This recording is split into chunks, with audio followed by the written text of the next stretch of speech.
Good morning. The time is now 10 o'clock, and I will call this meeting of the Senior Advisory Committee to order. Thank you all for being here. We have a new member joining us today, Kyle Neubauer. Welcome. Thank you. Would you mind introducing yourself to the committee? Sure. My name is Kyle Neubauer. I live in the community with my wife and two daughters, 16 and 13. I'm in financial services as a professional career, and I'm looking for opportunities to give back and support our 55-plus community here in Victoria and all over Carver County. Thank you for having me.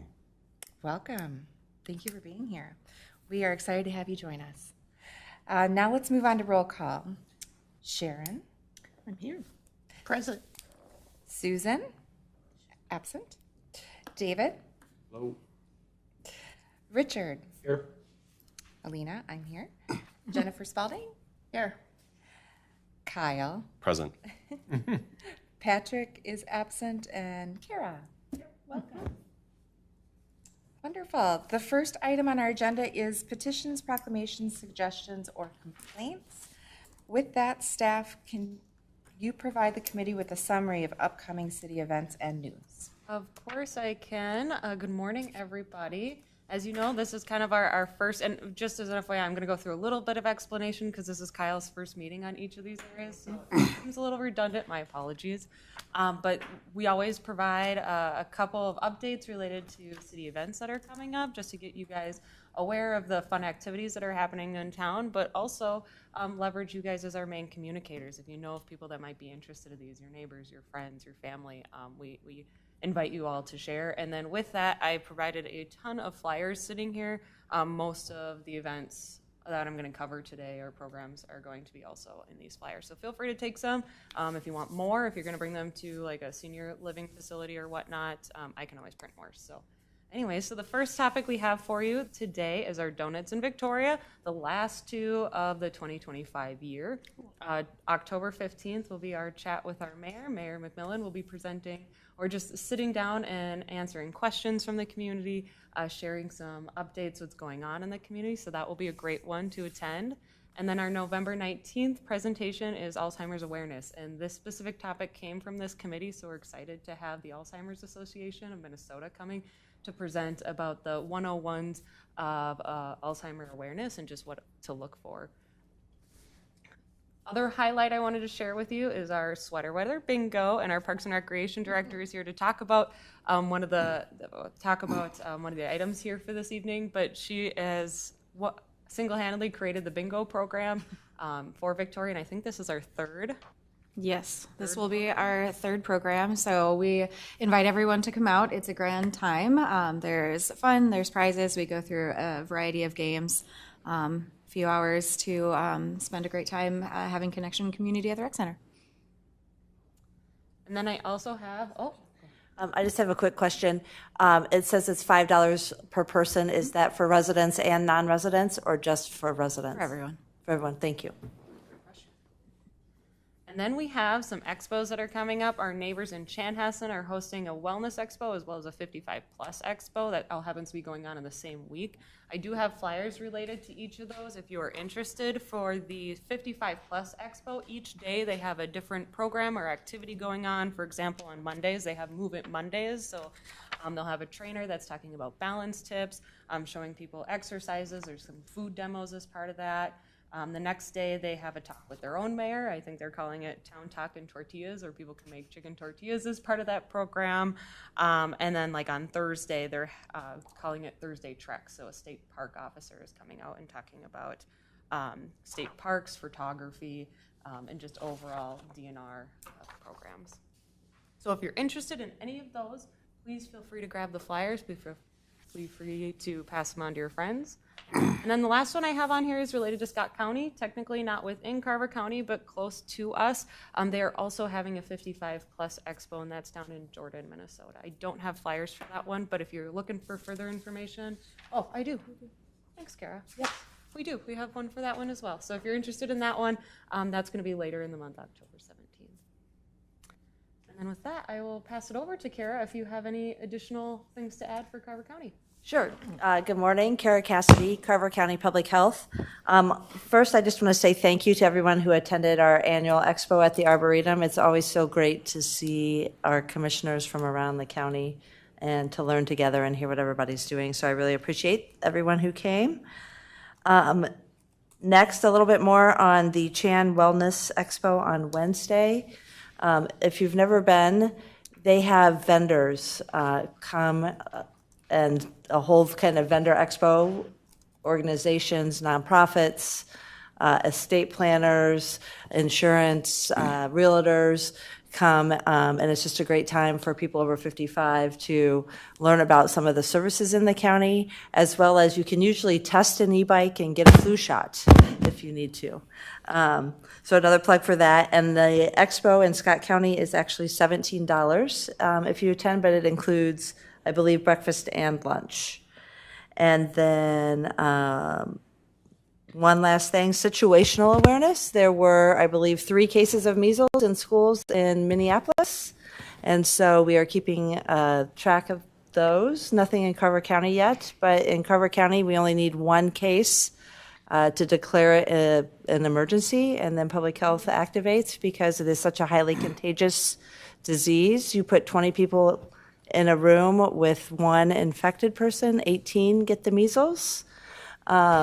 So I believe all those cases are unvaccinated children who someone had exposure to a relative who had traveled. But nothing to worry about here yet. And that's all I have. Thank you. Thank you. And before we move on, committee members, anything new to report? All right. We'll move on to our next item, which is approval of the committee meeting minutes. Is there a motion to adopt the meeting minutes of from May 5th, 2025 committee meeting? I move we approve the minutes. I second. Okay. All in favor? Aye. And the motion carries. We have one item considered for old business, which is to review furniture solutions for the Victoria Rec Center lower lobby space. Alyssa will kick us off. Well, again, like I said, Jenna Smith, our Parks and Recreation Director, is here to really talk about this topic, but I did just want to key it up by saying, you know, this conversation started with this committee 2 years ago and last year, where we were tasked with identifying potential short-term spaces for potentially senior gatherings, and the lower lobby at the rec center was highlighted as one of those spaces. So, you know, it's taken us a bit of time to understand the budget and get us to where we are today, but I'm excited to finally get furniture for this space, and I'm excited for Jenna to kind of showcase what we're planning for you. So. Awesome. All right, so there are quite a few different design elements that are being proposed to be incorporated in. You will notice by just looking at some of the things that a lot of the furniture fixings are pretty similar to some of the other things that you'll see throughout the city. We are trying to work on making sure that we are identifying these spaces as Victoria spaces. So branded design elements are something that's going to be a theme throughout. And so our city colors are reflected in the design. And then the pieces were intentionally selected for some of the utilization that was requested for these spaces. A lot of that came from this user group and the people that you represent, as well as other regular users of the Victoria Recreation Center.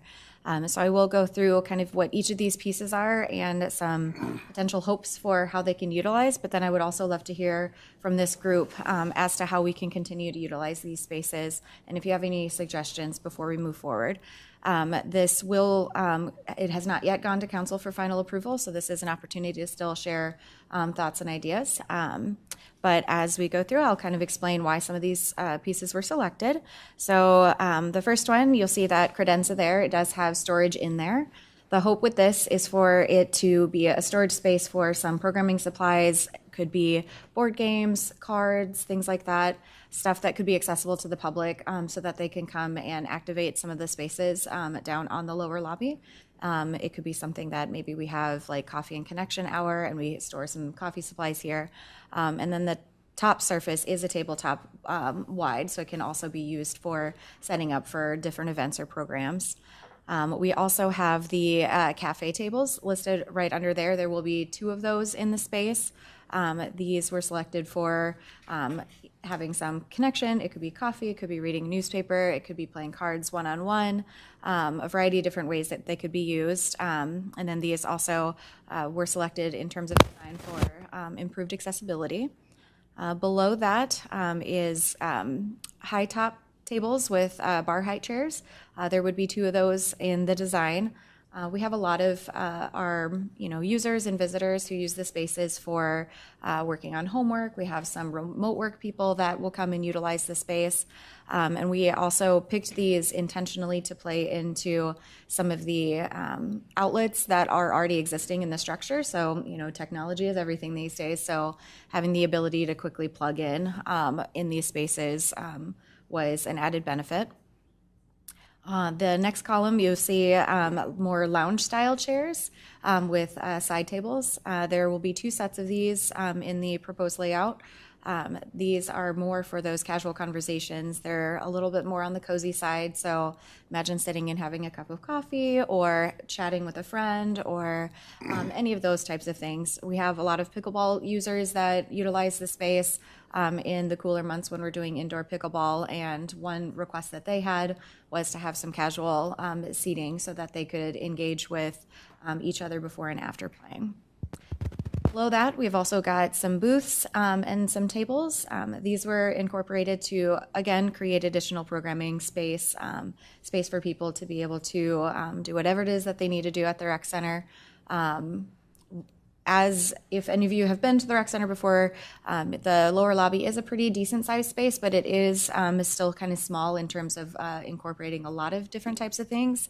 And so these booth styles were selected to try to utilize the space as efficiently as possible while still providing additional seating. And then below that is a bench with cubbies. Not pictured is a cushion. These will come with cushions to make them more comfortable. But these would be located outside of the gymnasium. So our gymnasium users, whether it be pickleball players or basketball players or whatever else might be happening in the gym, a common request is a space to be able to change shoes and store their shoes during play and things like that. So that's being incorporated into that. Any thoughts or questions on this? I can also, the next slide does show the overall layout, or it did.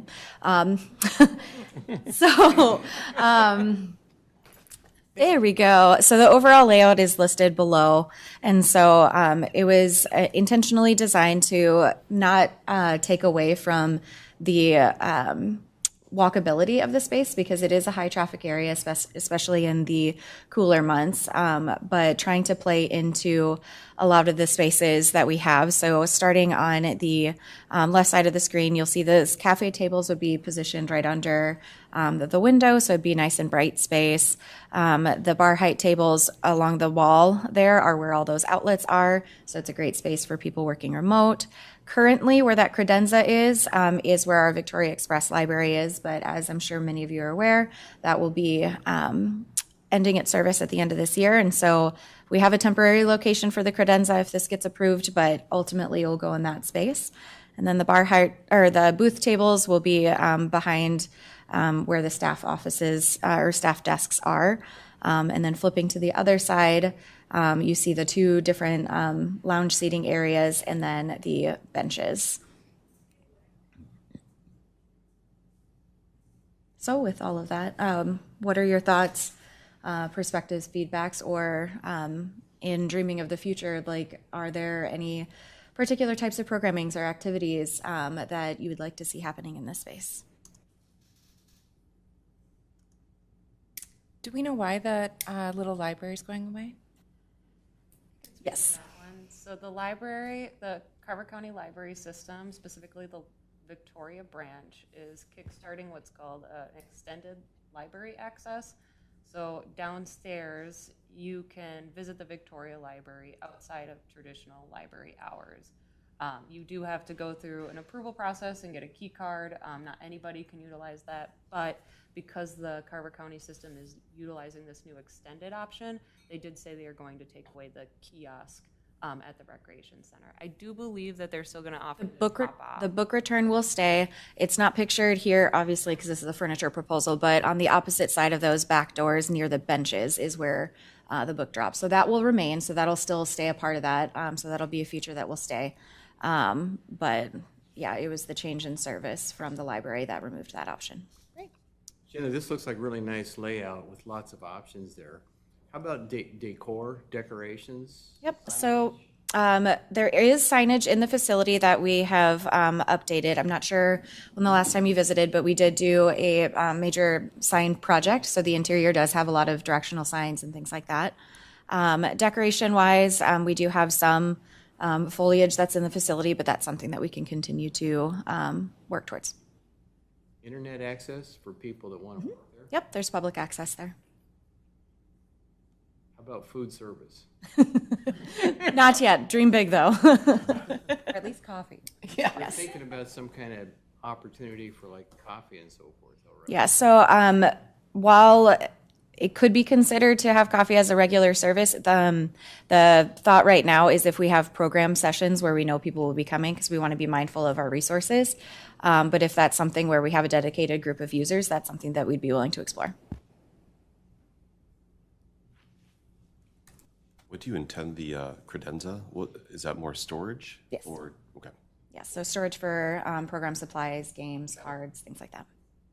And this will be open same hours as the rec center, so Yes. anybody could go there at Yep. those times. And Yes, this would be fully accessible as long as the building's open. And you wouldn't need to be a member of the rec center to utilize the space. This is a common area for the community. I've never been there when there's a hockey game going on. Is that open so people could go down there? Yes. So the building is very busy when there's hockey going on. So you might be sharing the space, but yes, this area remains open again the entire time the facility's open. There's 2 sheets of ice over there. The main sheet, do we know if we're keeping 2 sheets? As of right now, yes. Okay. So that main floor sheet of ice, is that furniture included in this? No, we are only reviewing this lower lobby furniture. That is, but that is the main floor. And if I can jump in on that one. You need to know where this is, yeah. Yeah, so this is the lower lobby. So when you're walking into the recreation center, By there's the front door, when you go down those couple steps? stairs, yep, that would be considered. That's where it is. But to your question, Sharon, about the hockey there. furniture, Yeah. that section is owned by the school district. They're the ones that manage that furniture. And I do believe that They did, just installed yeah. new furniture for that space. They did recently replace the furniture there, so there's new tables and chairs along that edge. I see. But that is not included into this proposal. This is the, Yeah, so where that cursor is right now is the steps down, and then those doors that are pictured are the ones that are leading out to the pickleball courts. So this would be the gym on this right-hand side. Mm-hmm. yes. Heading down this hallway would be the multi-purpose. Great clarifying question. Mm-hmm.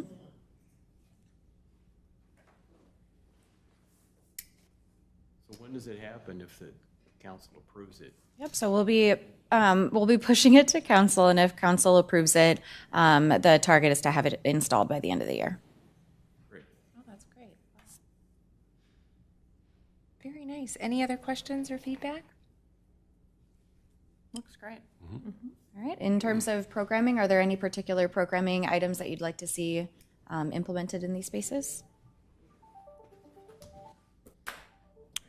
I'm a big fan of backgammon. Yeah, or chess.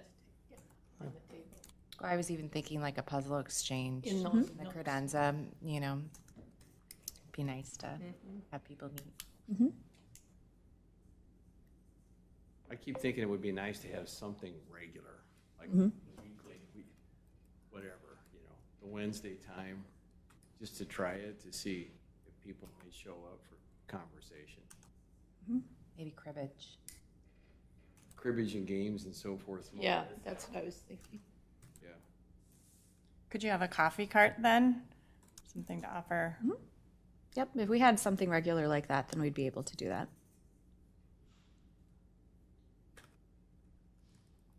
Well, being we don't have a senior center.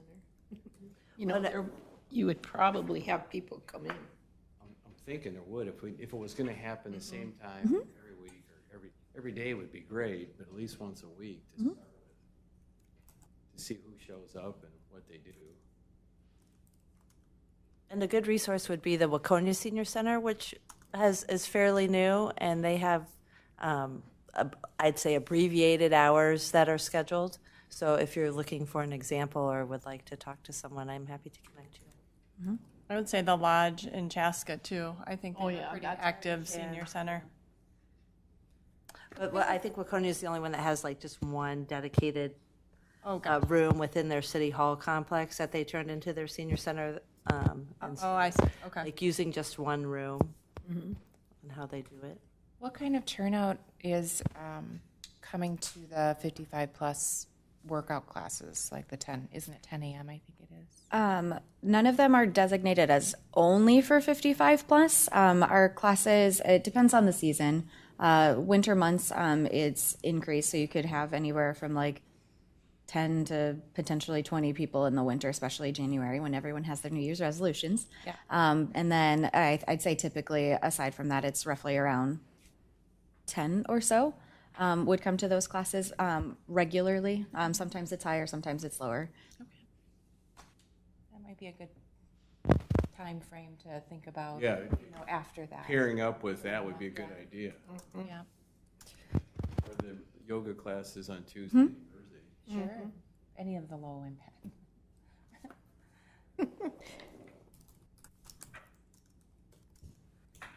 All right, anything else to add, committee? Well, thank you so much. This looks wonderful. Give your feedback. With that, we're going to move on to other business. Does anyone have any other, new business? We are going to discuss again. I'm really excited about this topic. Yeah. Opportunities to reach residents without digital access. And this is a topic we've brought up a couple times. Alyssa will again be presenting on this item. It's yours. All right, committee members, yes, I think we're all really excited about this. We have mentioned it a few different times, and I know that was a big topic at the All Carver County Committee meeting Yeah, it as was. well. So I think it's really fitting that we're talking about it now because we just got done with that September meeting, and hopefully we'll come up with some solutions, and hopefully you can share with other cities what we're trying to do, and then bring it back to see what other cities are trying to do to talk about this topic.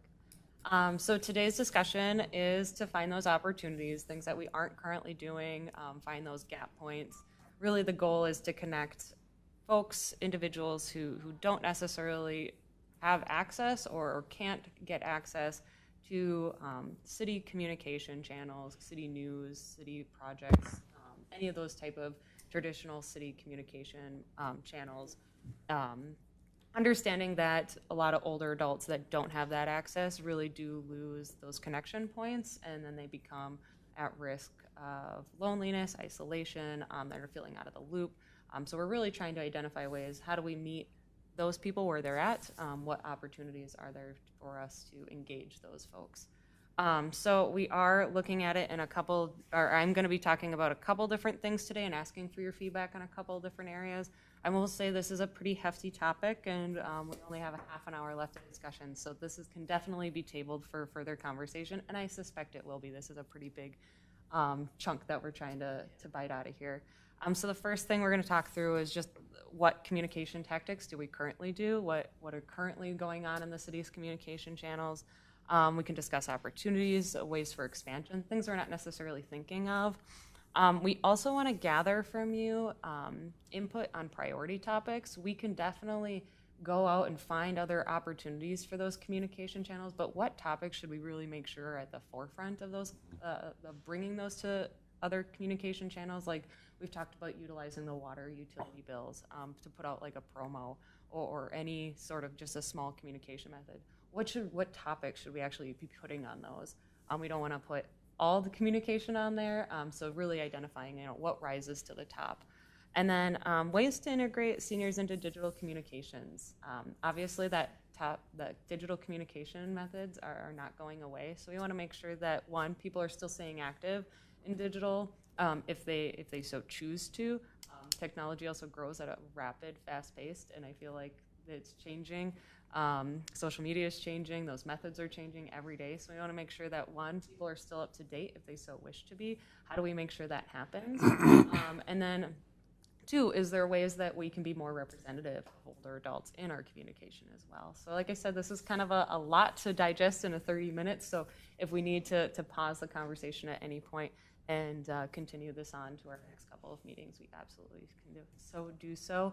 Also feel free to jump in with any questions or just thoughts. This can be informal. It does not have to wait till the end of the presentation to discuss any of these things. So if you have any ideas, just feel free to blurt them out and we can talk about those. So the first thing is just discussing what we currently do. The city has a wonderful communications team. It's made up of 2 rock star individuals, Kendra Grahl, who's our communications director, and then our communications specialist, Paige Whalen. And then we also have a current agency, which would be our our events coordinator as well, so the person that's really managing kind of our city events.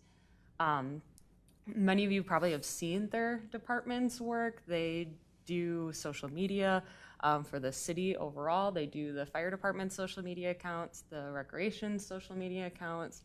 They also host the city's website. They do the e-newsletters, which are published twice a month. They manage the city's survey, informal and our formal ones. They help communicate any major city projects like the transportation initiatives that are going on. All the work that you see behind that is really between those two that is doing that.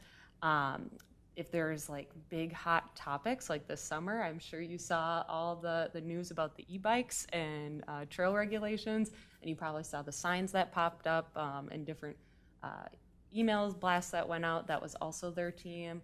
So we do heavily rely on them from every other department in the city to help showcase what projects are going on and help get messages out there. So the only reason I'm saying this is that we do a lot with a team of 2. And hopefully eventually 3, but we all know that we can do more, and we want to identify, and talking with these 2, trying to identify ways that we can broaden our reach, because we do know that older adult populations is a space that we want to really make sure that we're connecting with. So ways that we currently inform people in more of those non-traditional methods, those non-digital ways I wanted to highlight here. Just to kind of set the stage of things that we're already currently doing. The first is Donuts in Victoria, which I know all of you are very familiar with. That is our monthly program.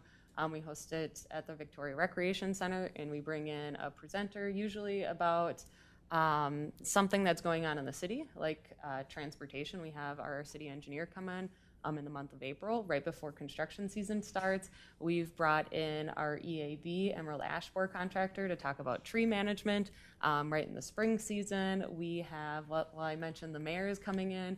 We hope to have people talking about elections next year. We have the Alzheimer's awareness. So it's really our showcase to have people meet in person and just learn about a topic or learn about a variety of topics that we find are important to the community, or that we know are important to the community at the current stage in time. So one of the things that we will be asking of the committee is to see if there's any topics that we think would rise above and that we should bring to Donuts in Victoria. I know last year we suggested Alzheimer's awareness, and that's what came in today, but if there's anything else that we think of, we would love to hear from this community. Things that we should bring into this. And maybe estate planning is one of those, Jen. I think that would be a great eventual topic. And the only reason I'm picking on Jen now, I mentioned this before the recording, is Jen did just do an article with Carver County Local News. That's a digital newspaper that's been brought up in Eastern Carver County, but it is another way to communicate with folks about different variety of communications. So. We also do our Citizens Academy. That is an annual program that's hosted in the spring, March, April, where we bring residents and they get to come out to every single one of our city facilities, do a tour, but also learn about what that department does and why it's important. It's kind of a crash course on city government, or Government 101. So this is a blast program. I have a ton of fun. I think all of our department directors do during this program. If you haven't done it, I'd seriously suggest doing it. It is free. I think a majority of us in this room have taken it at least once. But it's another way to showcase to residents what the city is doing. And it's also a space for residents to connect with staff individually and just ask questions that they might just be questioning about. We also have our Parks and Recreation brochure. That's our printed mail out. Typically, we leave this to just doing our programs. However, if we feel the need, we will put in additional information related to a hot topic, such as this summer, the e-bikes are a big topic, so we did include information related to that. The committee, I know you also are very aware, we have highlighted our 55+ programming through the table of contents through here. So this is just another way that we've leveraged our printed media, and if there's other ways that we can leverage this, we'd be more than willing to find new ways to do that. City and city partnered events, we host a variety of different events that are going on in the city, and we also partner with a variety of events, such as Classic Car Nights, where we bring our trailer out. That's kind of our mobile city hall, per se. We have it staffed so people can come up, ask city questions. Sometimes we get new committee members through that method as well. Yeah. And we bring all of our printed resources. So, you know, our senior resource guide, any flyers that are coming up. If, again, those hot topic issues, we have one on water that we bring out water jugs and people can guess where the water came from, whether if it was a lake or a stream or a creek or if it came out of your tap water. So just that way of that informal engagement with folks at events going to where they are at. Then we also have, I brought up city facilities. We do have spaces at both facilities, the City Hall and the Recreation Center, spaces for people to pick up flyers downstairs. We have it on the main table. If anyone's looking for resources, senior resource guide we put down there as well. And at the Recreation Center, we have spaces for that. And I anticipate with the new furniture and what will come through that is that more and more people will come to the Recreation Center as kind of that pickup spot for, you know, any city news and whatnot. So as that furniture gets installed and we see how people interact with it, we'll obviously want to probably pivot and do more things related to communication because we know people are navigating towards that space.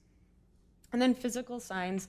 What we've done in the past is actually put physical signs when projects are going on. You may have seen this by the future fire station where we actually have, and I have a picture of it, I'll skip ahead, an actual sign to where those projects are. We find these really helpful because when you see big construction or things that are going on, people might think about it on their way to their location, on their way home, or on their way to work, but they don't actually know what's going on, and they never think about, I'll go and check on my phone when I get to the office or whatnot. So having the actual sign there saying what the project is, we found is helpful and informative, so then people are just in the loop and aware. We also do smaller signs like yard signs along trails. Like I said, the e-bikes was a big topic this year. We've also done like a speed reduction program where people can actually pick up signs, and that's still an option for people to do, and it just says what the speed is through city roadways.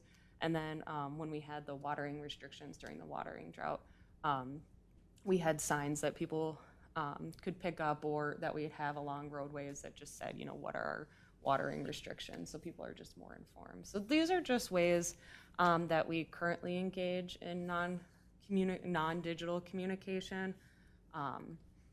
But in kind of that, like, I know that seemed like a lot, but we do really want to understand what avenues we are missing. I'm going to open the door up for discussion here, but before I do, I just want to highlight some things that I know this committee has talked about, kind of leading into this conversation.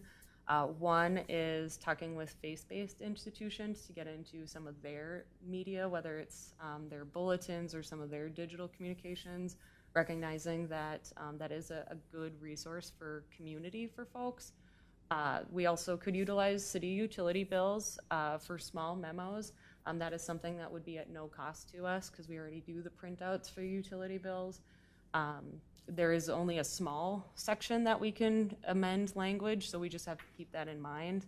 And then the other thought that has been talked about is giving out flyers to senior living facilities like Able-like communities or the Steiger Lake condos, the flats, even though they're not a senior base, but there is an apartment that we can just get in touch with those representatives and make sure that any of the information we want distributed, whether it's flyers or the senior resource guide, that's being distributed to the residents or at least available to residents. So with that, just some thoughts from the committee. If there's one, if you have a reaction to this slide. Two, if you have anything that you think we're missing. And then three, one of the things that we talked about internally is, if we do want to do faith-based institutions or those senior living facilities, one thing that we would love your help with is contacts.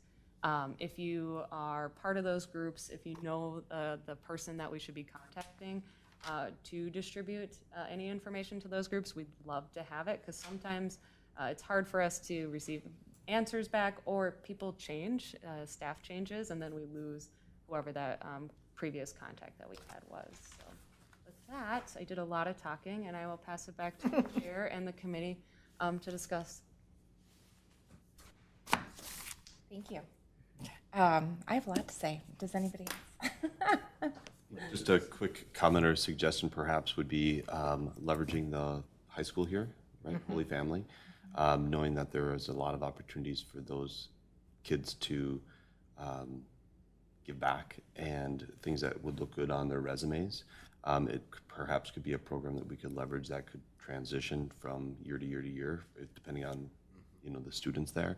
I think the question would be, what would we want to leverage them for, and how do we prioritize that? So if there's maybe 1 or 2 events throughout the year that we would print off flyers that they could hand out or promote in some way, or have them be creative on ways to engage, I think that could be just an opportunity where there could be low cost point of entry by handing out or having them help print certain things that they could hand out, or find other ways to get around in the community and promote, given that there's a large number of students there who are looking for opportunities to give back. That goes towards, I think, some of their academic pieces in graduation, as well as what looks good on college applications. It's a good idea.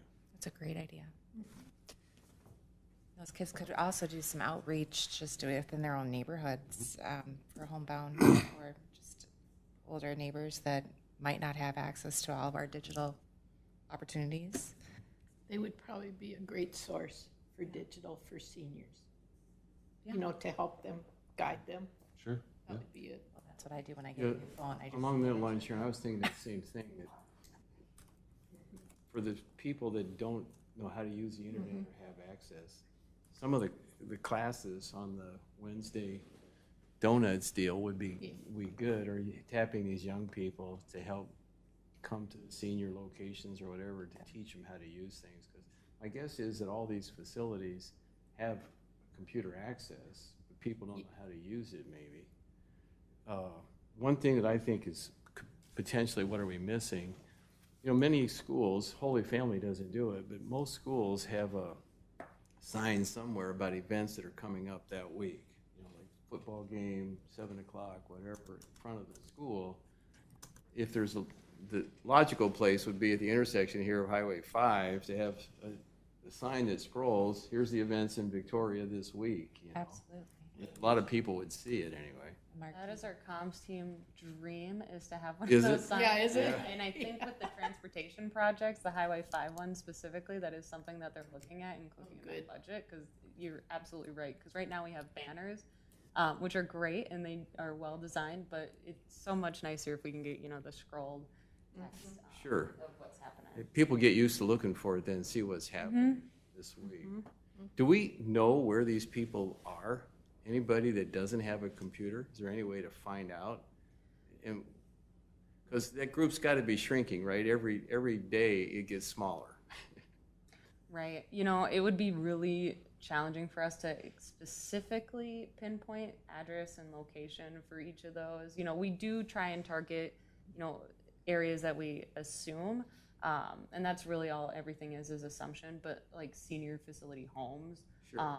such as Able Light, such as Stagger Lake, Greencrest before Greencrest went away, but those like areas is places that we target. When it comes to individual people in homes, that would be really challenging for us to identify. The other piece is when it comes to mailing individual things, that's something we don't necessarily want to get into because we don't want to target communication as a government agency. So if we would want to do like utility billing, we know that gets sent to everybody. We wouldn't want to target that to specific areas or specific groups. It would be if we did like a little memo in the utility bill about senior programming, we would want it to be sent to all. One, because we don't want to target, but two, we think about caregivers in our community and people that might impact and the trickle-down effect. They might see it, and then they might share it with a family, relative, friend that might need that resource too. My thought too was Able Light Village has, not just because I live there, but it's a 55 plus, and it has a large community room. And it would be nice if some students could come over, because we do have seniors there that just, they have a real hard time with digital. They just weren't there, and some of them don't have grandkids that can guide them through it and show them. So it would be nice, because we have a coffee bar and everything there that, you know. There are some really successful examples of high school clubs that have been started that go to facilities like this and help with phones.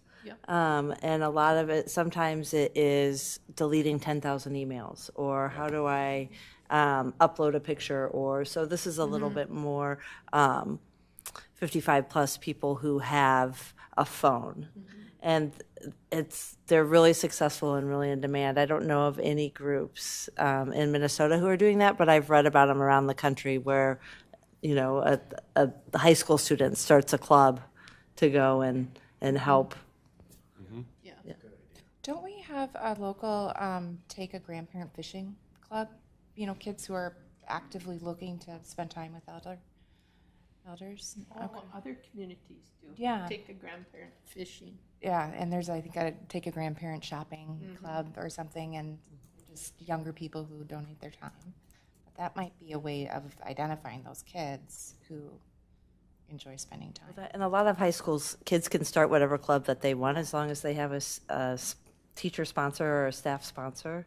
So we just need to find the students, right? And sometimes it's honor society or, you know, wherever. It's a great suggestion. Going back to finding the specific people, who are those people?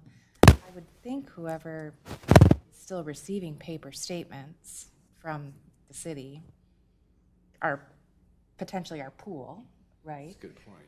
Yeah. But if the same message is on the paper statement as is on our digital statement, then we're not directly targeting them. And I would think that that short and sweet message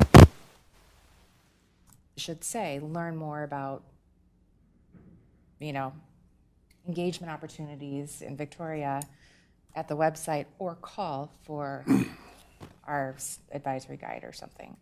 And then who takes those calls? Who's that person? That was going to be one of my questions for the committee as well, because we do know, you know, we do have a lot of flyers or things like utility bills that we can leverage, but a lot of times we direct people back to the website. And if the challenge is that they don't necessarily know how to navigate the website, directing them to the website isn't necessarily the best avenue for that anyway. So absolutely, one, people can always come to City Hall, and I think that's something that we need to inform people, is that you don't have to just go to the website for X, Y, and Z, or the senior resource guide. One, we'll have them printed out for you, and you can also come upstairs and we'll talk you through some of those as well. I think the phone number that we would ask people to call is our main line, and then the person that picks up our phone call, they're pretty good about directing.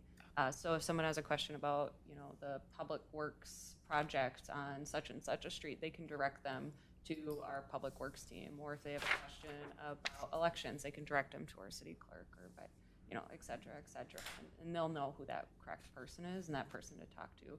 We also talked about, you know, with the senior resource guide, you know, we know that people also have issues with transportation. So we might have printed copies at the recreation center or at City Hall. Maybe we offer, and we start looking at the cost to mail that if people request it. So we can have, you know, listed out, if you want a copy of this, please call and we can mail it to you. So that's something we're looking at as well. Knowing that guide is a well-used resource for our community. Which is contrary to what's happening with all documents, right? So you used to be able to get a lot of documents from the federal government, like I need 10 copies, and now they're like, download the PDF and print the 100-page document yourself. So it's innovative and also retro. I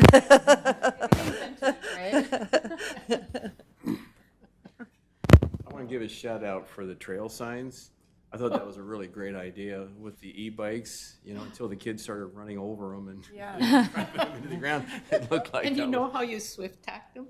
You know, well, I got one. I forgot to bring it. They ripped that down too. Yeah. But it's a good idea. It's a great idea.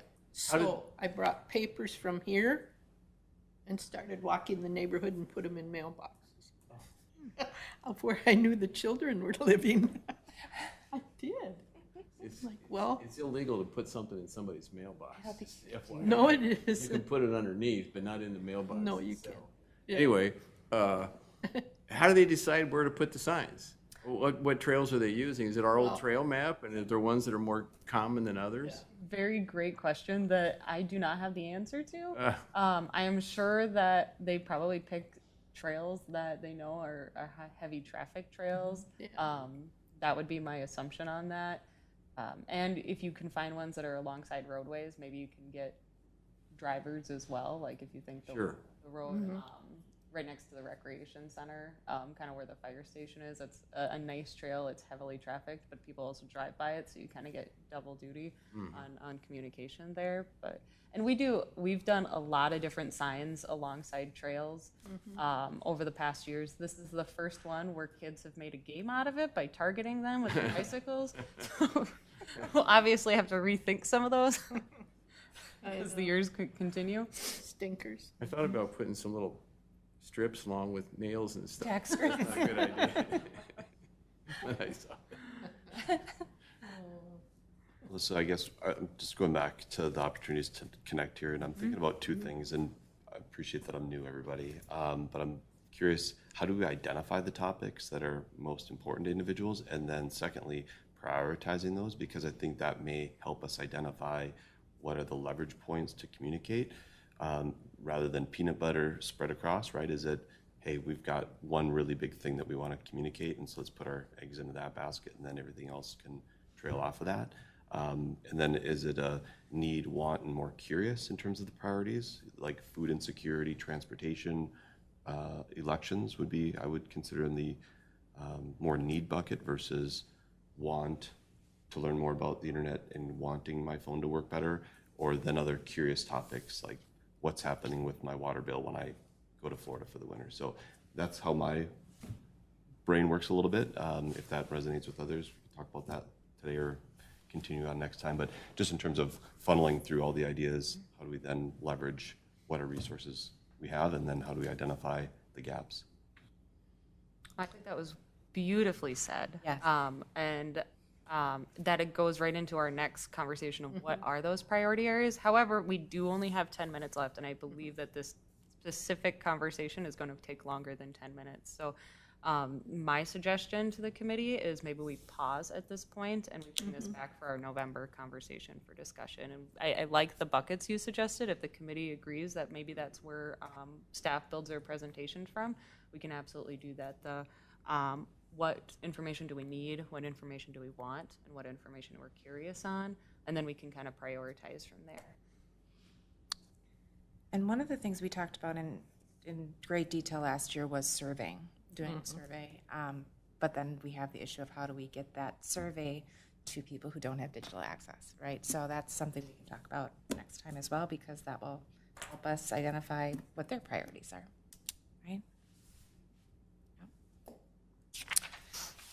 Okay, so we're stopping there, correct, Alyssa? Yes, okay. Committee decision, but my suggestion. Yes, I think. Everyone okay with that? Okay. Does anyone have any other business, or staff, do you have any other business? Only thing I have is I just have up on the slide when our next two meetings are. So November 3rd, we do have a presentation from the fire department, and we were going to review the 2026 senior resource guide. We might have some time to do that. But now having this conversation, we'll continue today's conversation for November. And if I need to kick that resource guide, we absolutely can. And then in December, we will receive the presentation from the Senior Community Services. If you were at the All Carver County Committee meeting, you may have met one of the representatives from there, Leanne. She will be coming to the meeting in December and just talking about what programs and services they offer there and potentially what to be done in Victoria related to that. And then we will make sure that we go ahead and review the senior resource guide for 2026 at that meeting, so it's ready for public in January. And that is all I have. That's a Wednesday, is that correct, the 3rd? Oh, did I put that? I might have copied and pasted that wrong. If so, November 3rd, you mean, Dave? Oh, no, December. it is Oh. November 3rd, but let me check for. Is November 3rd a Monday? Yeah. Okay. December 1st It is. would be Monday. December 1st. My apologies, okay. friends. No problem. Good catch. Catching that. Okay, there are no more items to come before the body this morning. Can I ask for a motion to adjourn? So move. Is there a second? Okay. Jenny is second. All in favor? Aye. Opposed? The motion carries.